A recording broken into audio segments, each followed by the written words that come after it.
Center said Liberia. Harris Bade, he's here with us, and he's going to tell us more about this organization. And of course, this organization is involved into catering to children, especially children who are physically challenged. So let me say welcome to the bumper show, Harris.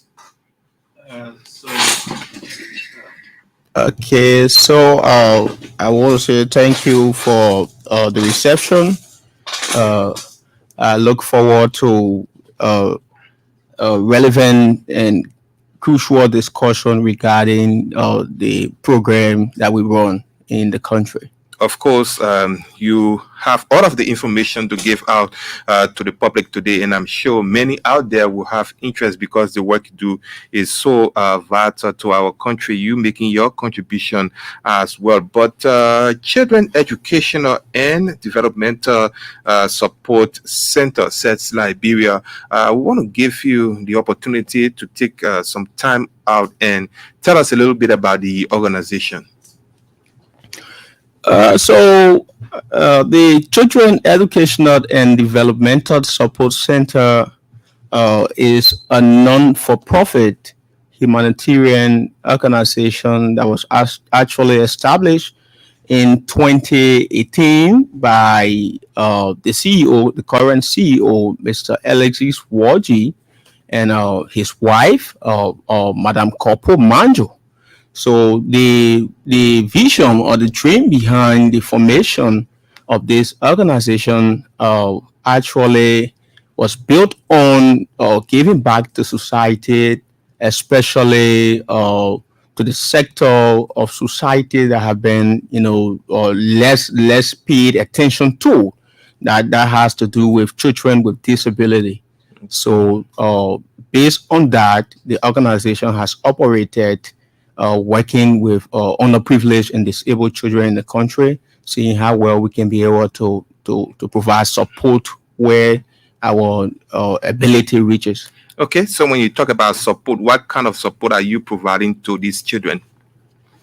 Okay, so basically, we've been held back by limited, inadequate funding uh, for the project or for the program because we actually planned by this time to have had uh, not less than 100 children at least in Liberia that are benefiting from this You mean entire since you were program established since we to were date? established. Okay.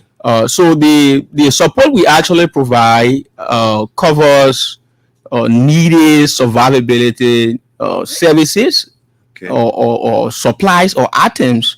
For example, we run a program at the James Daily Hospital, located in Nizu, where we provide daily needs in terms of foods, clothing, shelter, sanitary pads, amongst other things for children that are actually at that facility.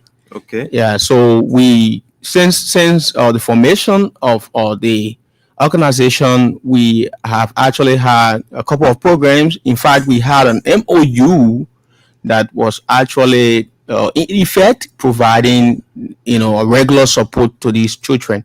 We had three children there that were actually abandoned, and since we decided that we were going to give back and starting with them, we have been doing that. Okay. So So how many children do we have? Do you have today as those under your tab that you are taking care of?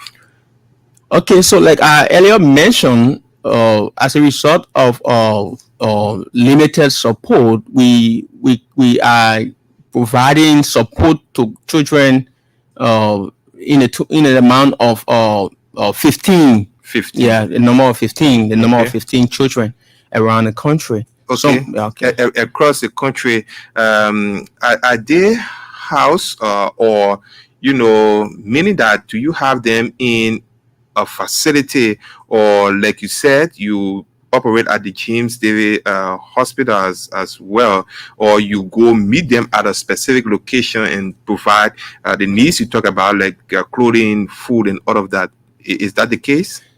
Yeah, for the James David Hospital, we got three cases there. They are bear reading, literally bear reading. Hmm.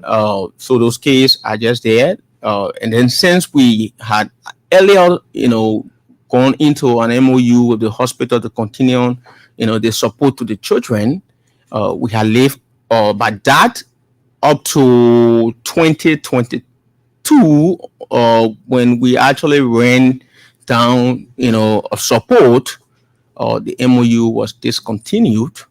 However, we look forward to signing an MOU tomorrow. I think it's not a coincidence anyway that we here today, but we got a plan to go into an MOU again with the hospital to With be the able, same the James, yes. James and David Hospital to Okay. continue providing support to the children. The Relative to same children. Yes. Relative to the question again, we also provide support to children that stay with their parents in the communities. Okay, because Yeah, that's where we're about yeah, to go. yeah, These yeah. children, even though they have a physical, challenge, but are they with their parents? Do they have parents in fight? That's what I was about to ask.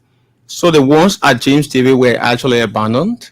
Hmm. Okay, they were abandoned, and the ones actually in the communities are with their parents. When we started the program earlier, we were working with a couple of kids also in the community. Unfortunately, we had a setback.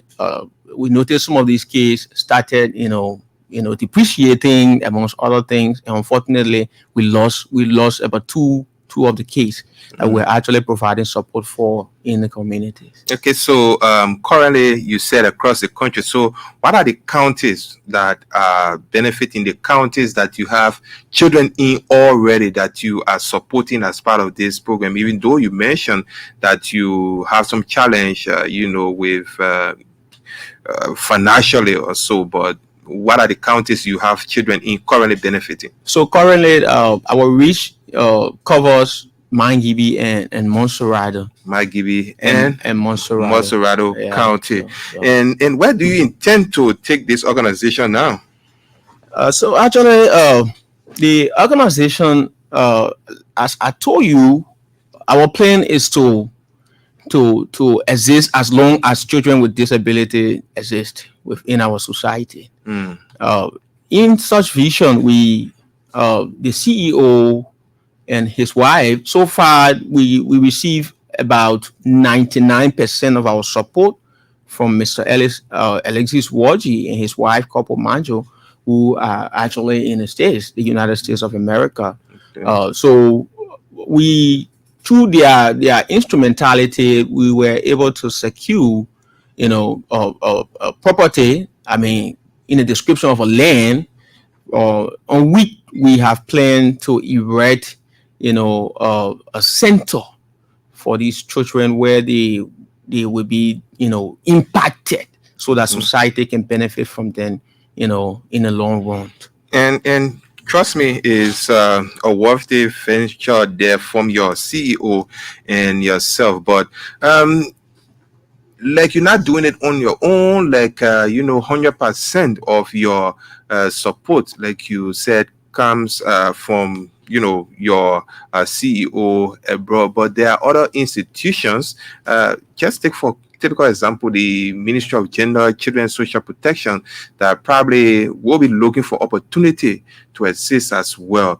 What is your own engagement with other institutions to come on board to help? Because once you cannot make it alone, you bring these children, into the program, and they start to benefit all of a sudden. Like what happened, you ran out of resources, and then they have to start from square one. That I'm sure will also discourage them. So, what's your engagement with other institutions or organizations? Yeah, so as part of our new plan for the continuation, of the program, to avoid the reoccurrence of what we have experienced, we know these are regular things that will happen. There will be sometimes, especially it happens with most of these these NGOs, sometimes you have funding, funding gap and funding issues. Mm. So we have strategized to, to foster engagement with these organizations, especially the super organizations that are involved with providing, humanitarian, assistance amongst others. And nationally, the Commission on Disability is also in sight. Okay, you're planning to engage them as well. In fact, we started an engagement with the Commission on the National Commission on Disability when we last year brought in a 40-feet continue that we have planned to distribute to children, underprivileged children and children with disability within the country. Okay. From which several orphanages, benefited, amongst others. So we look to actually solidifying, the our strategy. We're working, with other institutions so as the program can keep operating. You will need help, I'm sure, and you need help as a matter of fact, based on what's happening. And if you are asked today, how can someone help? We have philanthropists who many times listen to the radio and just want to contribute one way or the other, because these people are people who want to just see better things happening for people in their country or as well. So how can one reach you now to at least extend the hand of your CEO? Someone wants to help. How do they reach you as the organization? Yeah, so in fact, that has been, one of our, our wish to actually have people, philanthropists, who can be able to weigh in on, supporting and providing where our hands will not reach. We got our Facebook, we got our Facebook page, and in addition to that, the program, the organization actually intends to launch a fundraiser, and with that well-planned fundraiser on how the funds will be managed, because we are not just one organization. One of the reasons why we've delayed with those kind of initiative is because we don't just want our reputation at the end of the day to drag in the mud. We come out and ask people for the money, amongst other things, without a proper strategy Accountability. to spend the money and be able to account for it. Okay. So we are working on, a national fundraiser to see how we can be able to carry out the program effectively to benefit children with disability. Okay, so let me just introduce your colleague who just arrived, Denise Dix, the Director for Child Services there at the Children Educational and Developmental Support Center. Denise, welcome to the program. Thank you. I'm Nurse Denise. I'm one of the beneficiary, the parent. The children, okay. Sorry, I got everything mixed up here. Okay, so then you will introduce yourself for us now. Thank you. I'm Florence K. Addison, one of the beneficiary mother. Okay, Florence, welcome, and let's give you a little time too, because you're just here with the coordinator of the organization, and I'm sure, being a beneficiary or a parent who is benefiting from this institution, you have your own testimony. Let's hear from you. Thank you. I want to appreciate the organization for which my child is benefiting from. None of this, when they say disability, the people only have time for the cripple and the blind. Children with special needs, they don't have time for them. But we're so happy to see our philanthropy who came to step in. Agamancha, she's 3 years. She can walk, she can talk, she can sit. Yes. And doctor said it was delay in breath. So they call that sickness cerebral palsy. Yes. So I went on a show, Kwame Weeks, and there were my child sponsor came from. Yeah, because it is not easy to take care of children like that. Sometimes for life they can't walk. They're just there. So they need support. And parents need support. There is no support. That's why most of the children die. Mm. So when the support is there and the parents don't have to stress themselves to be looking for where to find support, the child will be okay. Mm. And I'm happy for my child sponsor is doing well, and at least things are going on course. And I just want to go back to sorry for your unfortunate situation, and wish that child will get better soon. But based on your engagement with doctors, right? Did they say that this child uh, will remain in that condition, or do you need additional help? Maybe besides the help the organization is providing, maybe this child needs to go out of the country to seek, further medication. Is that the case? Yes, sometimes they say 50-50. Okay, so go Yeah. ahead, tell the public what the doctor has said to you, because this child case now has reached the radio, and the organization is supporting, but then anywhere support can come from, I know you will need it to help your child, out of that situation. So, what has the doctor been saying? What do you need, according to the doctor? Oh, really? When we go to the hospital, especially JFK, if you go JFK, you will cry because there are a lot of parents, more than 100, that always go there for their children to. In that same condition? Yes, they call the place chronic care. Okay. Yes, the children need therapy. The children need someone need to go abroad because when I first engaged organization for my child, they say it's like 10 to 8 years if they carry the child for the child to be okay. But the child will be okay because they will teach them how to be independent, teach them speech therapy, walking therapy, everything they will teach them. But the forms, they don't have it. Hmm. Yes.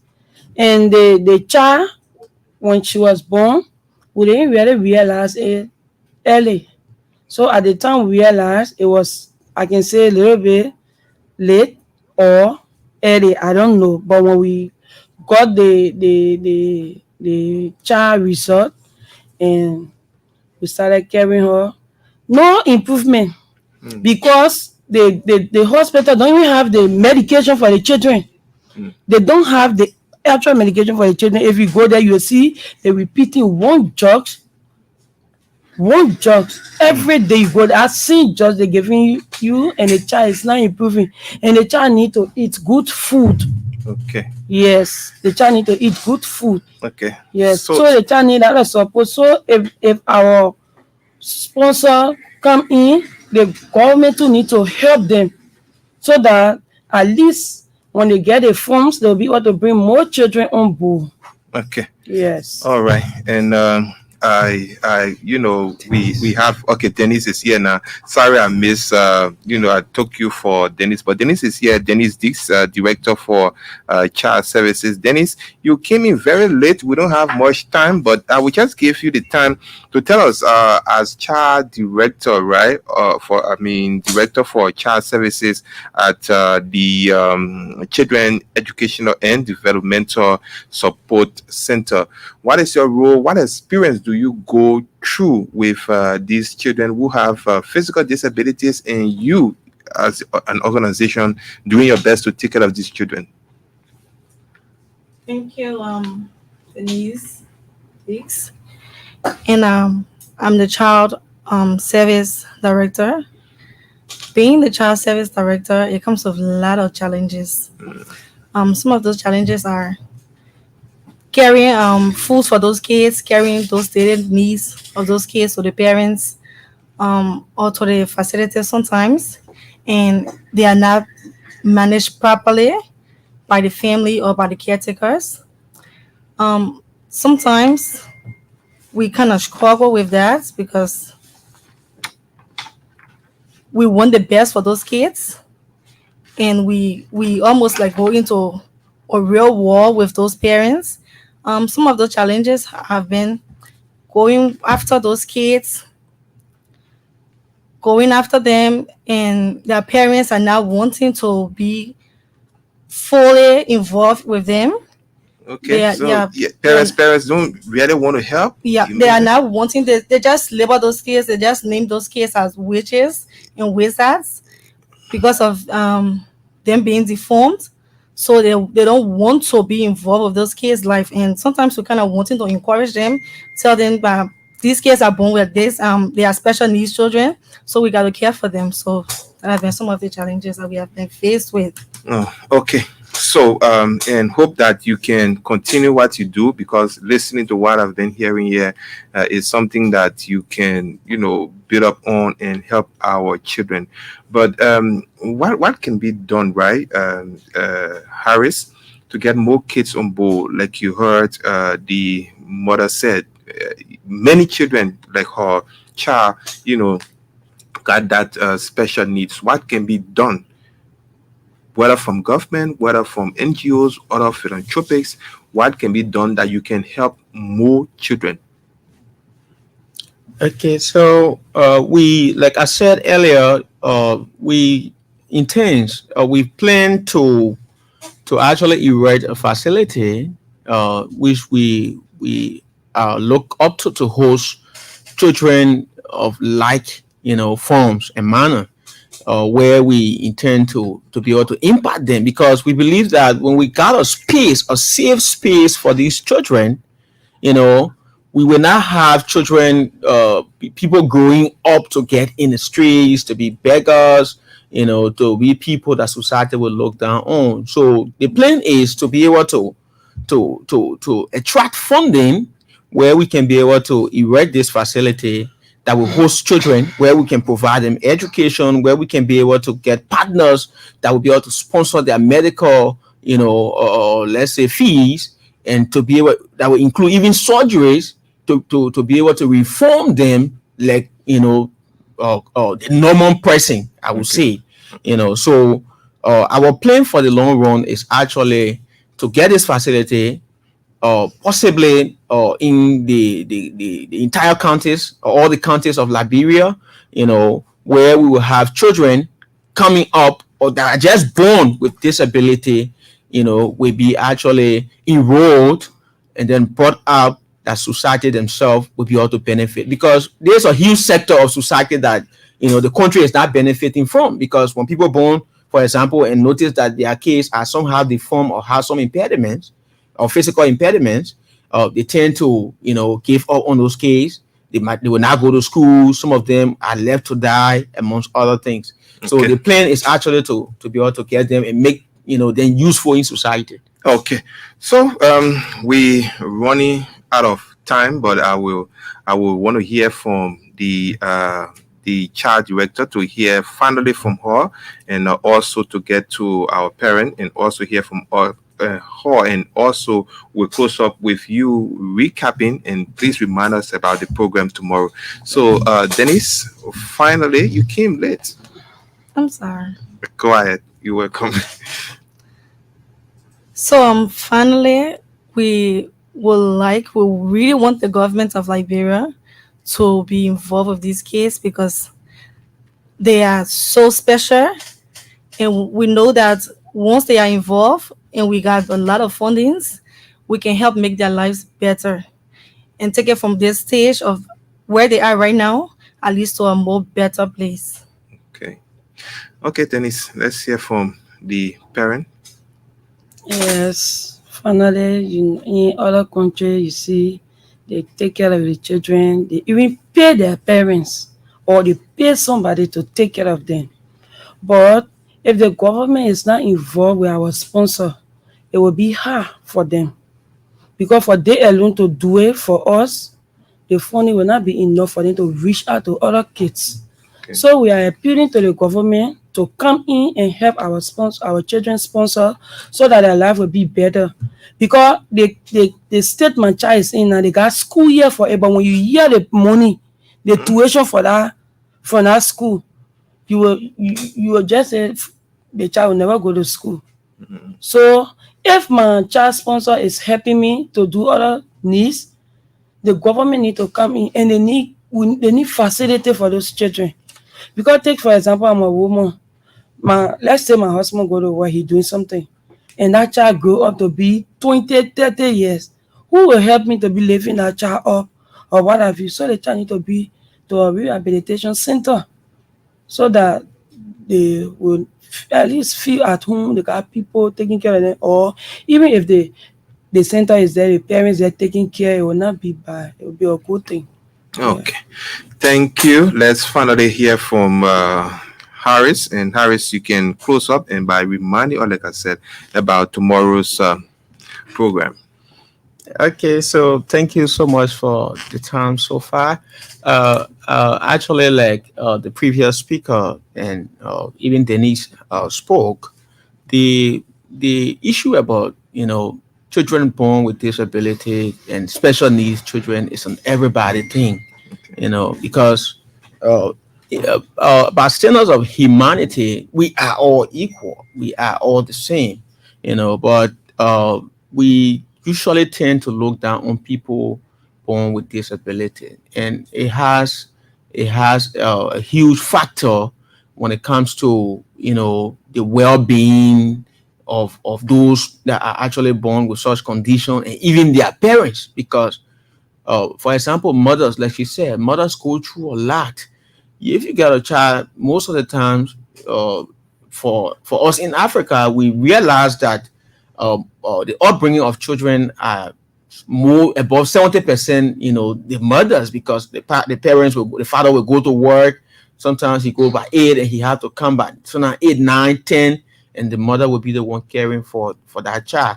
So in the case where the child has such condition, let's just see how how depreciating it would be, for the mother, in making progress, even advancing her own life. So government, central government, partners, actually there is a need that we actually give attention, to this it's an untapped, or let's say reservoir of our population that we're not looking into. We can be able to build this particular, on top segment of disabled people. We can be able to develop, let's say, people that can give back to society and contribute a lot, if we can be able to allocate resources to the development of these people. These people. So my core is that central government got to look into the budgetary allocation, for disabled, to see how well they can be able to update, that the well-being of these people can be improved and developed. So regards to our ceremony tomorrow, which will be held at the James Davis Hospital, Nizu, on the MOU with the hospital to continue the provision of needed services and lively items for the survivability of those cases at the hospital. By 1 o'clock, we will actually be beginning the program, and the program will actually be climaxed with the signing of an MOU to continue. So we want to, the reason we actually thought to bring this MOU thing, we don't just want to come to tell you, say, oh yeah, we'll just be doing this, and 1, 2, 3 days we cut off. So the MOU will be, an agreement, a legal agreement that yes, we have said it, and we will try to do it. We intend, we mean what we are saying. Okay. So we will do it. I want you to leave a number. I want you to leave a number for the organization, because trust me, you will have people who will want to help based on what you've said on this radio. Leave a number for the organization. Okay. Thank you so much. Go ahead and do it right now. Okay. So Denise, you can give. So that's 0776 940 466. Say that again. 0776 940 466. Okay. All right. So that's Denise Dix. She's the director for child services at the Children Educational and Developmental Support Center. You also heard Harris Bade, who is the country coordinator and a parent of one of the benefiting kids. Can you say your name again? Florence K. Alice. Okay, Florence Allison. Okay, so she's a beneficiary of the organization. So let me say thanks to you all for coming, and hope that you will have the necessary support that you need to help our kids. Thanks so much for coming. Thank you ever Thank so you. much. Thank you. Okay, so that's how we draw down this first batch of guests here on the program. Keep listening to the bumper